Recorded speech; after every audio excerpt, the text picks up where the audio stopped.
За власта успешно спроведена операција за опозицијските партии, пописот, но и резултатите од него се поразителни. ВМРО ДПМН вели ако дале поддршка за пописот, сепак бојкотот на истиот, но и селувањето довеле до поразителни резултати и некомплетна операција. На новинарско прашање дали сега ќе го признаат или оспорат, конкретен одговор не дадоа, освен дека кога ќе дошле на власт ќе спровеле нов електронски попис. Но за прв пат во Македонија имаме една сериозна бројка од 7,2% или повеќе од 132.000, за кои што Државниот завод за статистика не успеал да ја дефинира припадноста на овие 132.000 македонски граѓани.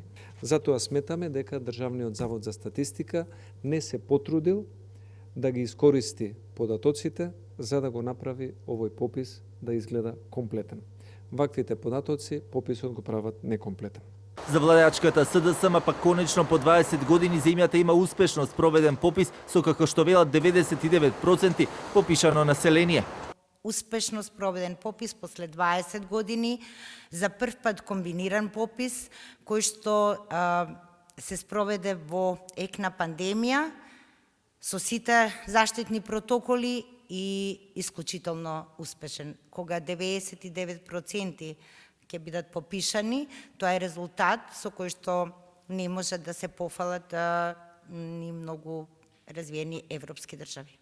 За левица пак пописот е фингирана политичка операција, а прстот го вперија во владеачката СДСМ и ДУИ, но и велат подготвуваат кривични. Понатамошните активности велат ќе бидат во насока на барање за нова влада, а очекуваат дека и ВМРО ДПМН ќе ги премислат. Јас кажувам јавно, левица не го признава овој попис, овој фингиран, апсолутно фингиран попис. Ние ќе бараме од позиција на власт да се изврши нов попис кој што ќе биде чиста статистичка операција и целиот овој случај ќе биде детално истражен.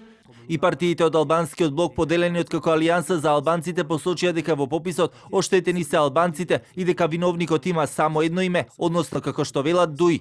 Не може да се вреднува како веродостоен еден попис, каде што околу 8,5% од вкупното население и на резидентното население не им се знае националната припадност. За Демократската унија за интеграција и незиниот лидер Ахмети пак операцијата од пописот е успешна. Пописот во земјата го поздравија и од Европската унија, а пак со реакција се јавија и од Бугарија, конкретно Славе Трифунов, кој за бугарските медиуми коментирајќи ги резултатите од пописот во Македонија посочи дека иако дале 100.000 пасоши на македонци, те и натаму не се изјаснуваат како бугари.